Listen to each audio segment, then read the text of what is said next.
We hope your experience is fruitful. Please feel free to visit our website to find out how you can join our growing family. While we are loading your experience, please do us a quick favor and hit that like button from whichever platform you're watching or listening on. Also, share so others may enjoy as well. And we hope you would consider hitting that subscribe or follow button so you can check out more of our amazing content. Alright, let's start the show.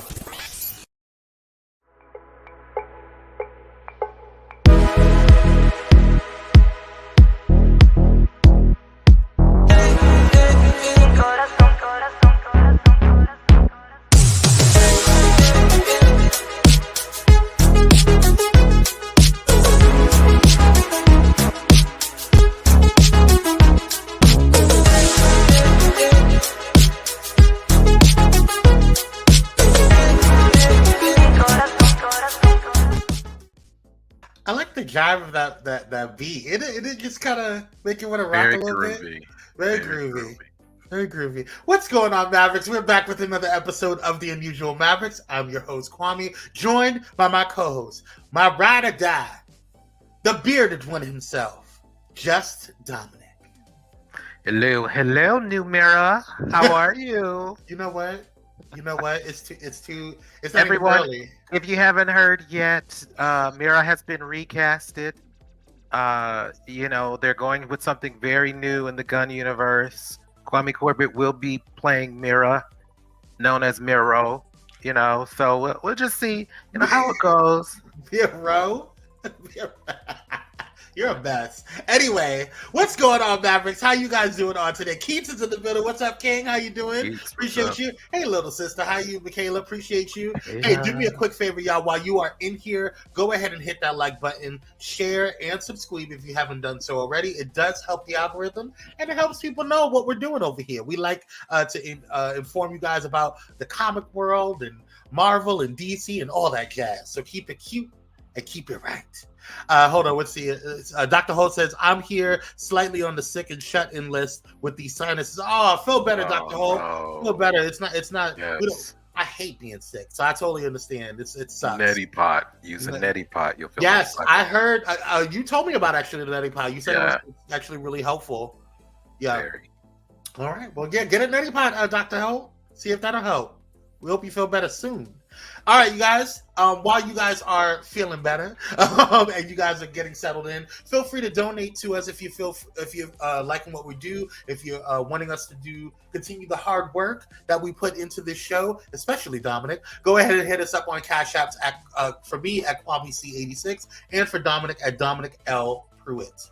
That's with 2 T's. Praise God. And shout out to the listeners over there on Bullet and Flight Radio, the #1 progressive Christian and inspirational radio station in the world. That's right. Worldwide. Say hi to y'all. Worldwide. Yes, the worldwide now. I need to get something, child. Yeah, get that or some a great deal. Mucinex. What is the other one for allergies? I use that. I use a neti pot before I go into the studio. Even if I don't have any issue. Yeah, it's a godsend.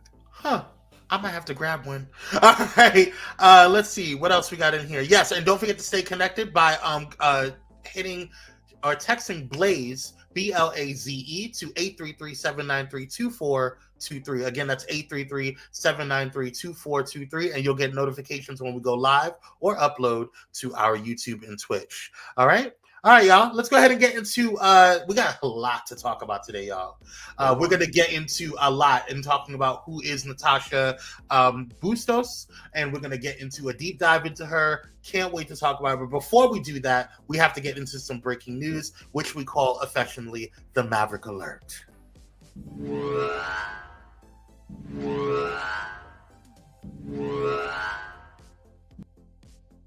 All right, y'all. You see, we did some upgrades here. You know what I'm saying? All right, y'all. We got a first up here. It's a lot going on in these streets. First up, DC's let me read it up here. Here you go. DC's co-CEO and filmmaker James Gunn confirmed that Viola Davis, John Cena, and Zolo Maradita, forgive me if I'm mispronouncing his name, will resume their roles in DC's new universe. On yesterday, Gunn answered questions from confused fans on Threads. One asked you said DC Studios movies and canon start with Superman legacies. I and many others are still confused. Are the returning actors playing new versions of the same characters? Is this a J.K. Simmons as J. Jonah situation? In response, Gunn said, nothing is canon until Creature Commandos next year, a sort of aperitif to the DCU, and then a deeper dive into the universe with Superman Legacies. After that, it's a very human. After Creature Commandos, it's a very human drive to want to understand everything all the time. But I think it's okay to be confused on what's happening in the DCU since no one has seen anything from the DCU yet. Let me finish reading what he says. He followed up by saying, and yes, some actors will be playing characters they've played in other stories, and some plot points might be consistent with plot points from the dozens of films, shows, and animated projects that have come from DC in the past, but nothing is canon until Creature Commandos and Legacies. Now, what are your thoughts on this, Dominic? Well, he made it very clear that Zolo, Viola, and John will continue to play their characters. Mm-hmm. He went on to clarify that they're not playing new characters; they are returning as what we see on screen. Mm-hmm. So maybe what do we call it? A doppelganger, just a different version of the same character. Mm-hmm. I'm very happy with this, especially with Viola Davis. She really blew me away. I did not really want her to play this character. Really? No, I wanted CCH Pounder to return. She did the voice of Amanda Waller doing Justice League Unlimited, Superman, Batman, whatever. She's been a part of this canon for so long. I thought she would be perfect to play it live action. But when they announced Viola Davis, I was like, well, okay. And then she murdered the character. She just really became Amanda Waller. She took it in a direction I didn't expect her to take it in. So I am really here for her, and I'm here to know that she's going to become the Samuel L. Jackson. So did Vanessa Williams. Yes, she did it in an animated movie. Yes, and she did fantastic. And I was hoping that either CCH Pounder or Vanessa Williams. I thought that that look of Amanda Waller, she looks just like the cartoon version. But let's go with the traditional Amanda Waller, and Viola Davis is really just, again, she's killing it. And John Cena, for those that he is a wrestler, or that's his background, but we know that there's a lot of acting there and a lot of stunt work. So I really like him as Peacemaker. Yeah. The series grew on me. I was shocked to really see how good the series is. And Blue Beetle, the movie, as they say, was declared a box office flop. However, it's going to streaming, and they're expecting it to literally turn over a profit. So it's not a flop, right? Like some of the other movies released were. So I'm really happy to see the return of all three characters because I love Blue Beetle. He really felt like he was pulled from Young Justice. Now, I was a little confused by what I still am a little confused by what they're doing, but but hey, that's fine. He clarified some things. I don't understand how Creature Commandos is the start of the DCU when I thought that Blue Beetle was the start of the DCU. It was the soft start. Remember, those films, Blue Beetle had already been filmed before the new studio was formed and the new heads of the studio was named. So even though they're adopting the character and the events from that film into the movie, it's not an official, stamped, created, directed by DC Studios under the direction of James Gunn and Peter Safran. Does that make sense? Yes, it does. I still don't trust them, but I'm here for the clarification. I thought it was a little snarky of him when he said, it's a very human drive to want to understand everything all the time. No, it's not that we want to understand everything all the time, smartass. I think what it is for me is like, we've been confused at a lot of the stuff that you've been doing. And just in general, both Marvel and DC. But I caught the shade. I don't think he was trying to do.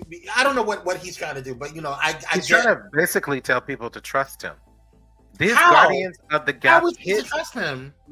Because his Guardians of the Galaxy franchise is a multi-billion-dollar franchise. Okay. We're not speaking about nothing else. We're talking about his body of work. He's got other things that he's done. So now that he's completely in charge of this playground with Peter, he's telling people, I know y'all all want to know everything that we're doing in this chapter 1, but you're going to have to take it each page at a time. It's basically what he's saying. Okay. So people need to just get off their caffeine and just wait. It's not that serious. Sure, it is that serious, but that's okay.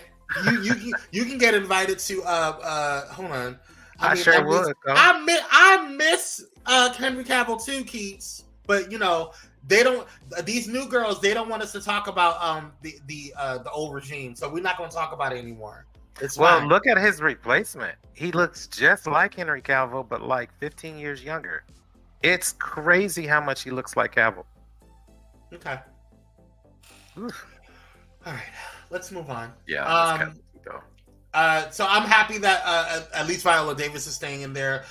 Zola was really dope, and I don't mind John Cena. I think he's a perfect peacemaker in my personal opinion. I think he really brought out the character, at least as far as the comics are concerned, in a whole new, brand new way. And wait, Mira, where's Jason Momoa? Mira,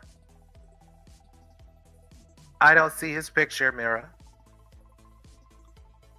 Oh, maybe we need to check the facts and the articles, because does he still have a job, or will he be sweeping? I know you're not talking about who's sweeping, girl. I know. Do we want to go there on the show tonight? Is that what we want to do?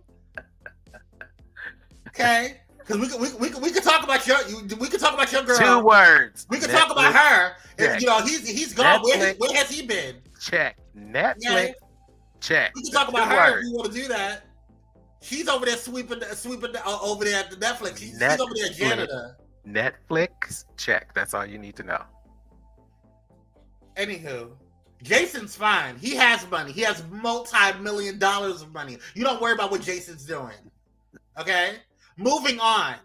Loki 2. Would you like to continue on with Loki 2 since you got a mouth on today? Good. Go ahead. Are you sure, Dominic? No, go. The second season of Marvel's Studios Loki premieres this Thursday today, and the social media reactions for the first 4 of 6 episodes is now available.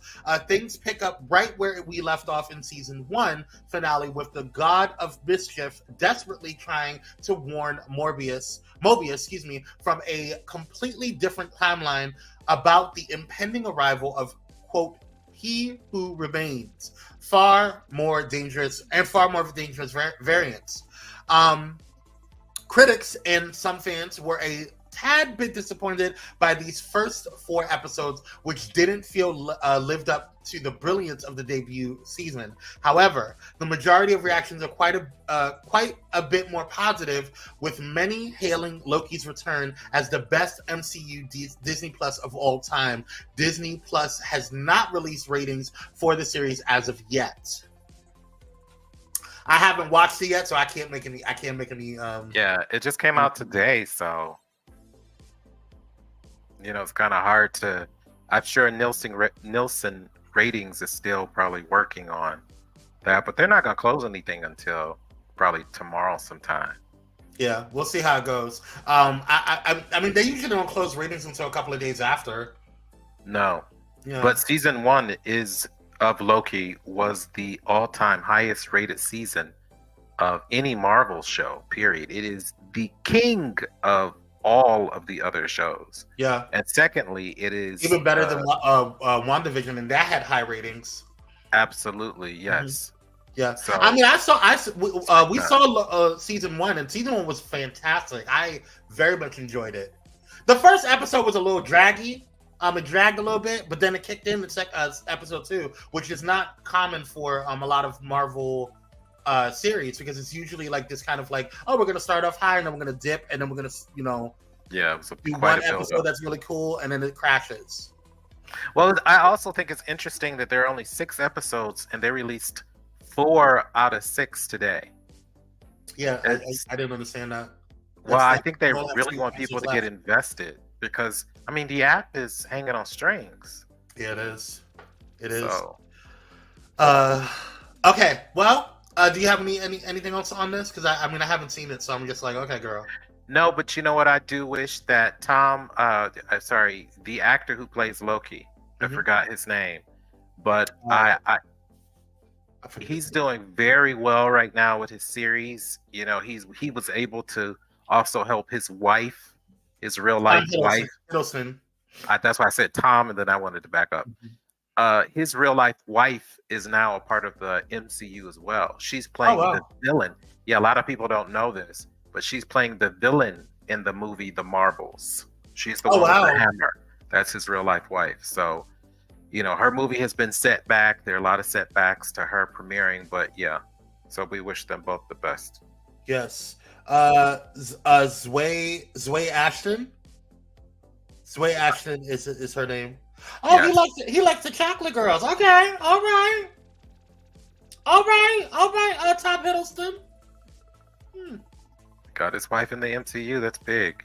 That's a big deal. Okay, well, you know, we'll see how it goes and see how it all goes. But that's going to be it for the breaking news for today. Let's go ahead and get into. Hold on, it's doing that thing again. Okay. I don't know what's going on. I need to get this checked out. Oh, there we go. Okay. Let's go ahead and get into some Blerd news, y'all. Help us, Jesus. All right. So we have... What do we got for DC? Oh, yes. Let's get into some DC news. So we have for DC... you want to go ahead and talk about it, Dominic? No, you go ahead and break it, then I'll talk about it. DC Studios is rumored to be developing a project based on Tom King's Strange Adventures comic book run starring Mr. Terrific. Now, you guys know we are huge fans of Mr. Terrific, and he is a very underrated, promoted character within the DC universe. He's brilliant and probably the smartest person in the DC universe and the richest, even though a lot of people say that Bruce Wayne, who is Batman's alter ego, is the richest. This is not true. But anyway, it's the same thing in Marvel, where everybody thinks that Tony Stark is the richest when actually it's T'Challa. Right. Anywho, with the writers' strike at an end, the hope now is that DC Studios DCU can begin taking shape. According to inside sources of DC Studios, the rumors are true. One idea is to put the focus on Mr. Terrific in an adaptation of Strange Adventures. The box office hope is DC's Mr. Terrific will become their Black Panther. Mr. Terrific is popular among the Gen Z generation, and DC Studios are paying attention. It's about time, girl. Interesting. I think that this is really interesting because just think about it. Of course, Marvel had their Black Panther wave. People dancing in the studios and just having a great time everywhere. Yeah. And what is not known about Mr. Terrific here, and I'm glad you show it because, okay, this sounds gross, but as you see in the picture, he has his balls constantly around him. Those are programmable matter, and they're attached to his mind. Yeah. So or in his ear, as you see in these old photos, that's not a hearing aid. That's programmable matter. So they float around and they can turn into any kind of weapon or defense, whatever he needs to protect himself. He can be encased in it as a force shield. Shield, a weapon, a gun, a laser, anything. He wants. And so this technology made him the richest man in the DC universe. Him as a character, Lex Luthor and Bruce Wayne, also Ray Palmer, all went to college together within the comic book series. They did a series about them. And the top 3 intellects in the universe, in this entire universe, is Lex Luthor, him, and I believe it's Ray Palmer, I believe, are the top 3 guys. And I believe he's number 2. He's second, but he rivals. He's barely under Lex because Lex is number 1. But this guy he's so super smart. And like I say, we see it in the Star Trek universe now, the Discovery series, they have programmable matter. Yes. But this series, from its conception, this comic book series, created that idea. So that's one thing that's super original to this character as well. Yeah. He's gorgeous. He has multiple PhDs, and he's got to think about 7 or 8 PhDs. He's super smart. He's an amazing guy. Yeah, I'm looking forward. I hope you do this, James. I hope you do this one, because this one is something I'll definitely. Well, if they're listening to fans, yeah, especially Gen Z, because Gen Z Mr. Terrific is hugely popular among the Blerds. So I see it all the time on TikTok. They talk about, when we get into Blerd talk, they really go deep into this. So do you think he can draw box office success that Black Panther did? I think so. Wow. I don't know if he'll be able to. Well, I mean, if they do it right, if they do the marketing right, because not a lot of people knew who Black Panther was, but they marketed it correctly. They let people know, like, hey, this is the first Black, or this is the a major Black character within Marvel. If they do the same with Mr. Terrific, who he is a major Black character in DC, they will be able to push it a little more. I think that Vixen would do better than Marvel or than Mr. Terrific, but they probably are trying to test it out, because Mr. Terrific is a little more popular than Vixen. But I think that Vixen would be a little more popular than, or would be. Vixen is their Black Panther. Yeah, and that's why I think that Marvel fans, if they saw this not being familiar with Vixen, would just assume that they're going after the Black Panther crowd. Exactly. African based. Right. Which is probably why they're not even trying to touch it. Yeah, well, allegedly he's gonna make his debut in this Superman movie, this Legacy movie. So there's gonna be a slow build up to hopefully his solo film. We'll see how it goes. We'll see. Oh yeah, they need to find the right Mr. Terrific. Yeah, I would love to see who they pick, Michaela. Who do you think it would be? Because his casting, James Gunn wants to cast actors who are in their late 20s, early 30s. So who do you think, guys? Because I'm not really good with that age range, to be honest. Yeah, I don't know. Yeah, I don't know. Actually, you know who? No, I don't think he would fit.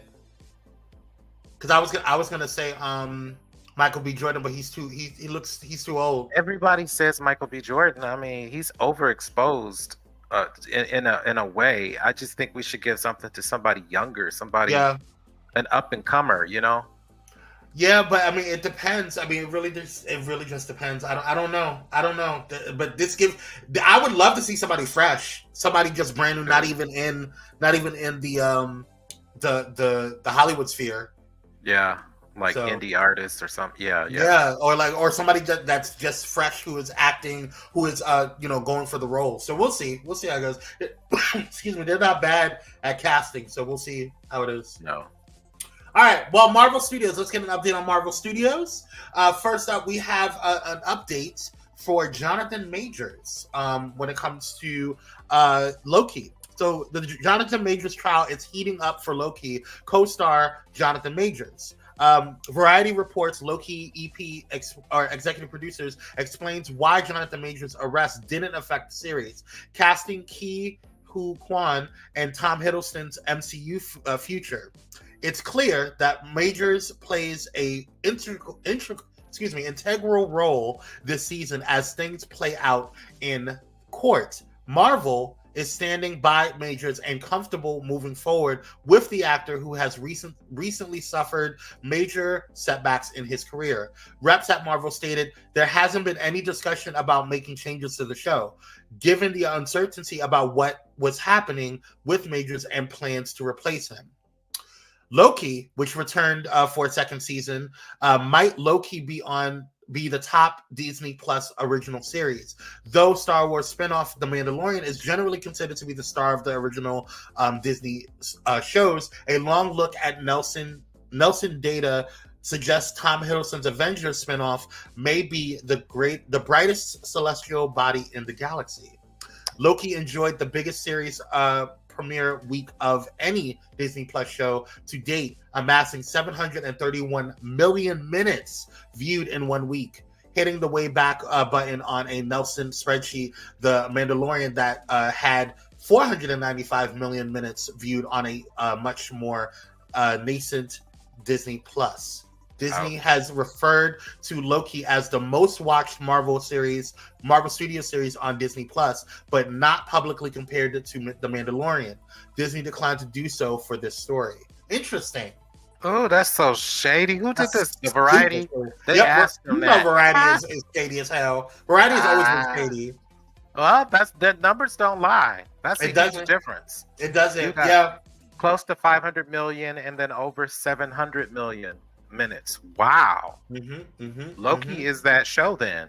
Yeah. So no wonder they released 4 episodes. That explains everything. They want to get people sucked in and watching all 4 episodes right away. That's a lot right there. Well, sidebar, this is exactly why I think that there's something why I believe that Jonathan Majors is innocent, in my personal opinion, because Disney is very, very big about peculiars. And the whole thing that's going on with Hailey Bailey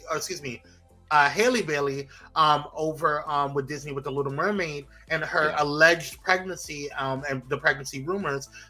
There's been some speculation about her, and she's been removed from, allegedly Disney removed her from performing her song and removed her from Oscar consideration. But they're moving forward with Jonathan Majors. So I don't know. They're not going to move if they don't believe something is true or not. You know what I'm saying? Correct. So I don't know. We'll see how it goes. I read the entire article, and they talked they dove a little bit deeper into his trial. And so the EP at Disney said, well, we basically know as much as you do, but from what we've gathered is that her case against Majors is unraveling. So they are quietly supporting him, and for the first time they are publicly supporting him. And this just broke today. This article broke today, so just this morning. So great news for him, huh? I'm really happy to hear this. It's really I'm really proud of him for not caving, because he could have just said screw it, let me just go ahead and settle and whatever, and he fought. So because that's his name. I don't doubt that he's probably been a Devo, in previous situations, because a whole bunch of people were coming after him. But I do think that there is a major, no pun intended, major campaign, or there was a major campaign to try to bring him down. I don't know who he pissed off, but that was too weird. It just didn't feel comfortable to me. It was just weird. It felt like it feels like some type of lynching. We know everybody is innocent until proven guilty. Absolutely. And the final verdict is not in. Well, that's in the court of law, but in the court of public opinion, you know how that is. Yes. But her case is unraveling. So it's great to hear that things are working in the court system in his favor, because you can't get better than that. No, you can't. All right, y'all, we're going to take a quick commercial break, and when we get back, we're going to have a conversation about who is Natacha Bustos. Someone you guys may want to pay attention to. We'll be right back after this commercial break, right here on The Unusual Mavericks.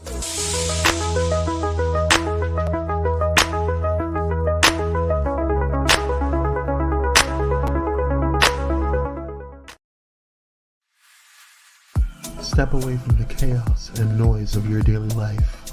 Experience moments for yourself that are calm, serene, and full of peace. A necessary respite to foster growth within you, because self-care should be luxurious.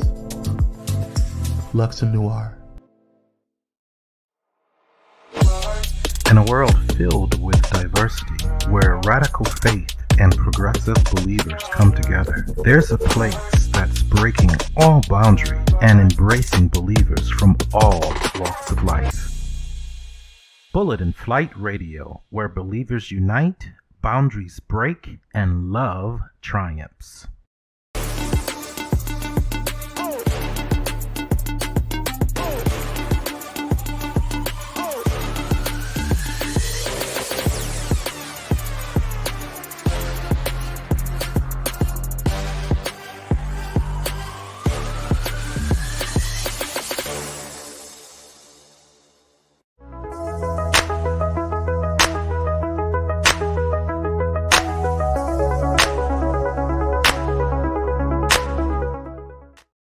And we're black by popular demand. Thank you guys for tuning in. If you're just tuning in, hit me up and do me a favor, hit the like button, share and subscribe if you haven't done so already. It does help the algorithm. We appreciate all that you do. It does help. Oh, that's two. Okay, let's go back to this music. That was weird. All right. Yeah, we did a little more upbeat. All right, y'all. Let's go ahead and get into the Maverick, some Maverick talk. Okay, it's a Maverick time rather, because we want to discuss someone that has just been, instrumental in the comic book world. So let's go ahead and take a look at today's Maverick. As you guys know, we've been in this Who Is series, and it's been really, really dope. We have Black Boy Magic, Black Girl Magic, just all types of queens and kings and everybody in between doing some amazing stuff. We had Helene Flowers, who has been just instrumental and awesome in all that he's been doing, and just kind of making a name for himself after being sentenced, and going to jail for something that prison for something that he did not do. So you know how that is when it comes to us. So I'm glad that he was able to turn his life around in such a tremendous way. And then we had Afua Richardson, just awesome. I think one of the first women to win an Eisner Award, if I'm not mistaken. Am I wrong? Or was that Dr. Sheena Howard? I think that was Dr. Sheena. She was the first, yeah. Yes. And then we had, hey, Matt. Hey, girl. Matt Baker, who was allegedly one of the first, probably the first black gay man in comics, an artist, I believe, right? He was an artist, if I'm not mistaken. But that was allegedly, because he never came out officially. Dr. Sheena Howard, shout out to Dr. Sheena Howard, who is doing amazing things. She was the first black female to win an Eisner Award, which is like an Oscar within the comic book world. And then we had Aletha Martinez, who was I believe the second woman of color, of color to win an Eisner Award. And then we had the king himself, the Dwayne McDuffie, who was like literally a powerhouse in bringing characters of color to DC and Marvel. If you are in comics and you've probably had something that was produced, written, drawn, whatever, directed by Dwayne McDuffie. Yeah, so he was a major powerhouse. Civil rights, during that time, and so like he was amazing. So yes. All right, Sanford Green. We talked about Sanford Green as well, and all of the amazing things that he's done. But we're gonna have to move forward, and we're gonna talk about today this Latina, who is Natacha Bustos. Dominic, do you wanna go ahead and introduce her to us? Sure. And no disrespect to Sanford Green, of course. He is an Eisner winner as well. Yes. And he is a black man who has won this Eisner. Of course, Matt Boomer won, but he won like 20 years after he passed away. This guy was alive. Matt Baker. Matt. Oh God, not Matt Boomer. He is the actor from Doom Patrol. Yes. That's crazy. That must be about to start. Yeah, so Matt Baker. So so shout out to him because that's a really big step for him. Yes. So yes, let's talk about Natacha Bustos.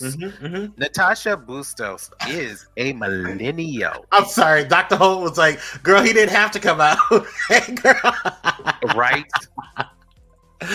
Not taking a picture on the pier like that. It was like, okay. Y'all are a mess. All right, let's go ahead and get into Natacha Bustos. Sorry. So Natacha Bustos, I believe she is a millennial. She was born November 9th, 1981 in Ibiza. I don't think that's a millennial. I think that's the last of the boomers. X. Not boomers. Oh, X. I'm sorry. Yeah, you're X. Go ahead. I'll look it up. Okay. So regardless, I thought she was. So regardless, she was born in Spain in Ibiza, which is a really great place to visit. If no one's been to Ibiza, it's just so amazing. If you love the ocean. Anyway, so she is a comic book artist, and her main contributions have been to the Star Wars and Marvel franchises. I'm sorry. I was going to ask, you said that she was born in 1981? Yes. I think she is a millennial. She's the youngest millennial. She's a young millennial. Yes. Sorry. Yes. She's one of the elder millennial. Yes. She's one of the first, because it started at, Gen X is considered 1965 to 1980. And baby boomers are 1946 to 1964. Millennials are anyone born between 1981 and 1996. Yep, that's right. Okay, so that's what we thought, because this article was talking about the future of comic books, and she is a millennial. So thank you for verifying that fact. So her contributions. Okay. So you're a millennial. Yep, you're a millennial. So her contributions have mainly, as I said, been to Star Wars. She has illustrated comics for several Star Wars series, including the 2020 series Star Wars Dr. Aphra and the 2021 series Star Wars The High Republic. She has illustrated many different variants of the covers as well for Star Wars. She's also illustrated some of the interiors for an ongoing series for Star Wars Bounty Hunter and Star Wars Dr. Aphra. Natacha, of course, has been brought over to the beloved Marvel Comics, and she brought wonderful characters to life, from Miles Morales, Spider-Woman, to the Runaways. And she is best known for her contributions to the super smart superhero Moon Girl series. She actually served on its inaugural launch. I want to say that as well. So that is really, really, really a big deal, because that is a big female empowerment, a comic book for young girls that's truly popular right now. So anyway, Bustos grew up in a small town within Ibiza, and she was the only person of color there. She claims that comic books helped her escape and find herself. So she dove deeper and deeper into the world of imagination and comic books. So that helped her hone her gifts. Her quote is, "I've always loved comic books. It's been a personal challenge." I wanted to make sure I said that right. Yeah, she said, "It's been a personal challenge to dedicate my life to this since I was very young. If you know what you like, then you have to fight for it.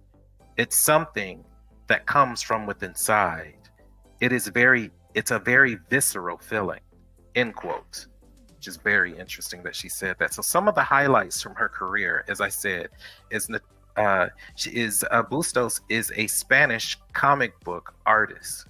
She started by writing a story called Going Nowhere, which was released on DC Vertical for the Strange Sports series. After that, she went, of course, to Marvel, and she debuted the Spider-Woman series, teaming up with folks that she worked with previously from Moon Girl and the Devil Dinosaur, which, by the way, she won a Glyph Award for Best Female Character in 2016. Then after that, she went, surprisingly, in 2020, she went to Buffy the Vampire Slayer, and she Wow. drew for the Willow miniseries. And then, of course, after that, she became a part of Marvel Stormbreaker's artist program, which is very important. It is dedicated to spotlighting the next generation of elite artists. This year, Bustos was nominated for the GLAAD Media Award for Outstanding Comic Book for her Star Wars Dr. Aphra. Fortunately, she didn't win, but she was nominated for that. Well, shout out to her. I didn't know that she was a part of the Buffy comics, because I mean the Willow miniseries was a huge series, not only on the show but also specifically in the comic world, in the graphic novel as they call it. It was a big deal. That was a big deal. That was a really interesting series in the graphic. I think I'm gonna reorder it because I had it and I lost it when I went overseas. But anywho, yes, Elder Millennial Dr. Hall. Yes, I just saw that. I was like, yep, Elder. But and yes, who said ask Michelle about that? Right. But I'm just really proud to see all of the color and people of color, specifically Black and brown people, get their just dues, because we're never talked about. It's always a situation where you see people like them, and then they go and get all the kudos, and you don't ever see the people who are behind the brainstorm, the brain power, and the power behind all of these amazing things that we look at as entertainment. So shout out to you, Natacha, and continue to glow and grow. And we look forward to learning more about you and seeing more of your work, because you're vital to this. So you're the future. You are the future. Come on now. All right. Anything else on Natacha? No, it's just really cool to see. I've been really deliberate with some of the people that we highlight. We've been talking about older folks, and a lot of the specials that we did and the profiles that we did prior. A lot of folks are Gen X that we've been talking about, and boomers. So I'm glad that you even read that. So it's nice to see where comic books is going right now. I love how vivid her artwork is. Yes. The coloring is super vivid. Look at that, everyone.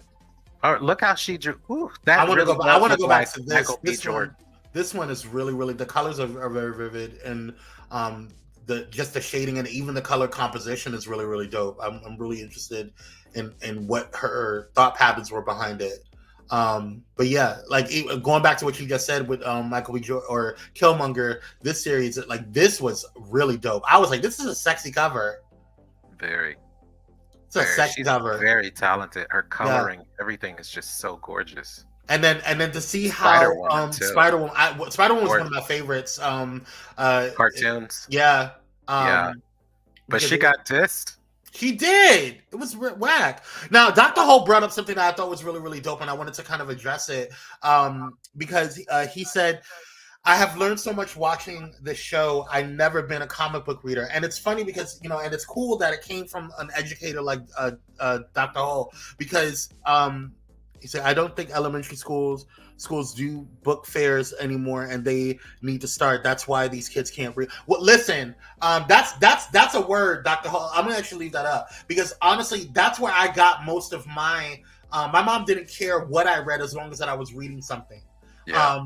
She did not like it when I would, my little brother was more into video games, and I was there to play with him, play games with video games with him. And I would be like, I would be the one.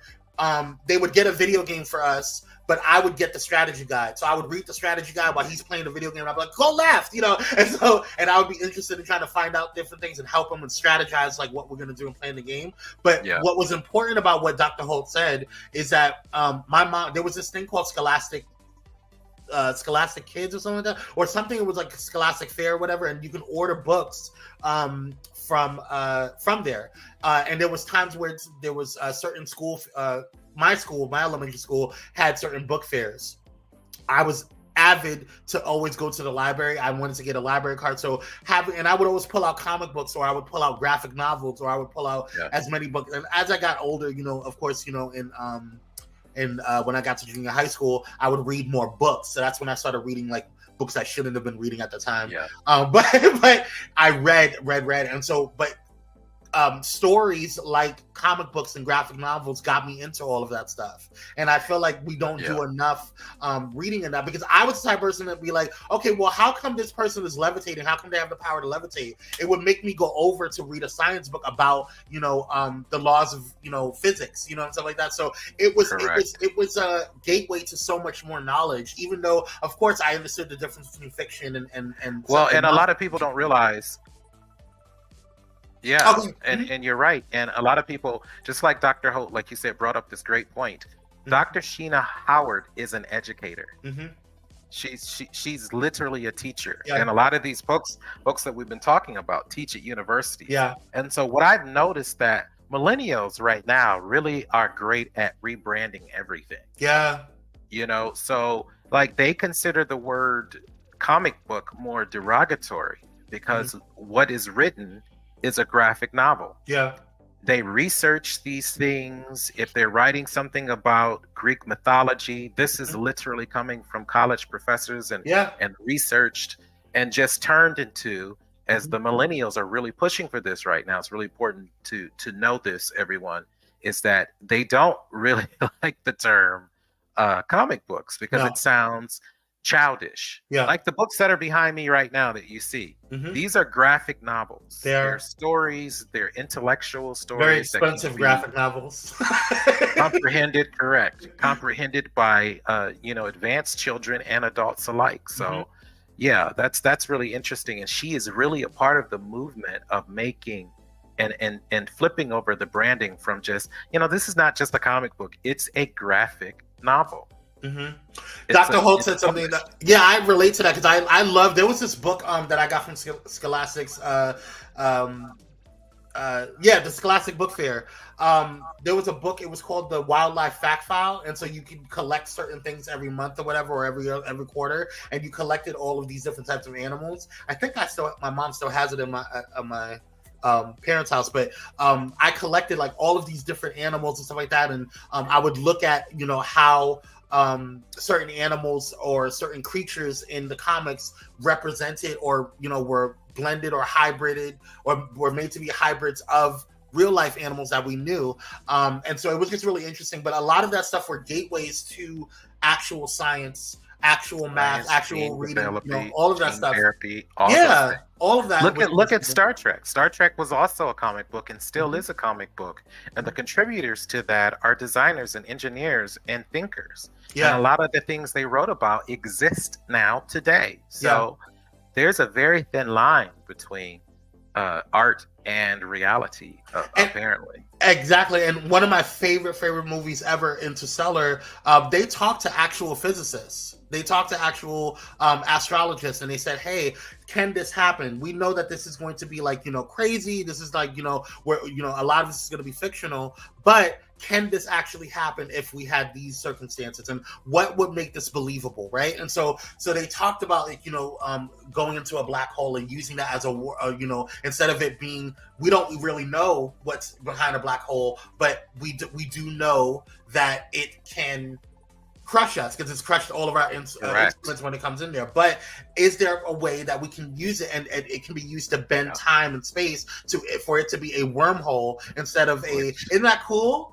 Which you're getting into Star Trek theory right now. Exactly. But it is a real scientific theory. So I just love all the education, and a lot of people don't realize how connected Star Trek and DC are. The studios are deeply invested in each other. So it's really interesting to see yet another a woman who's all about education, who's interested. And I'm very happy to hear she's a part of Marvel's Stormbreakers artist program. A lot of minorities will only get their start through this program. And this is through college and high school students that they're looking for, college and high school students. So that's a really big deal. Dr. Holt said, I miss being in the classroom teaching rather than being an admin sometimes. I hear that. Well, you can teach in other ways. There's other ways that you can teach. So we are just happy that we get more Black educators in helping to teach our kids. Just, keep pushing these kids to learn, to grow, and to be the next step in the future. And not listening. That's right. Write these programs. And not listening to Sexy Red and all of them. Wonderful. I'm kidding. It's all needed. Right, it is all needed. But thank you guys so much for tuning in. We hope you enjoyed. We hope you got something out of it. If you did, go ahead and hit us up on our Cash Apps. You can hit me up at Kwame C86 or Dominic at Dominic L Pruitt, and that's with 2 T's. Thank you so much to our listeners over at Bullet and Flight Radio. Thank you to the pilots. We appreciate you for listening and tuning in. Don't forget that if you're not getting notifications from Twitch or from YouTube, you can go ahead and hit or text Blaze, BLAZE, to 833-793-2423. Again, that's 833-793-2423, and you can get all of the information or get direct notifications when we go live or when we upload. You can also make sure that you like, share, and subscribe on your way out. It is very much appreciated, and it does help the algorithm. We got anything else? I think that's about it. No, just wrap up. We're wrapping up 100 years celebrating people of color. Yes. And I have to start scratching out the word comics because I put that all the time. Now I'm going to have to say in graphic novels. Yes. And I'm putting in the I'm sorry, Dominic, go ahead. No, go ahead. We're thinking. No. I was just getting ready to put in the link if you guys want to find out more information, or if you're watching on the replay. We thank you so much for tuning in. If you want to find out more of Natacha Bustos' work, you can visit this link that is in the comments right now, and we'll make sure that we try to put it in the description. I think we can put it in the description after this, at least on the YouTube. But thank you guys so much for tuning in. We appreciate you. And if you want to know more about Natacha Bustos, go ahead and hit that link. And yeah, that's about it. It's been fun, y'all. It's been real fun. Yes.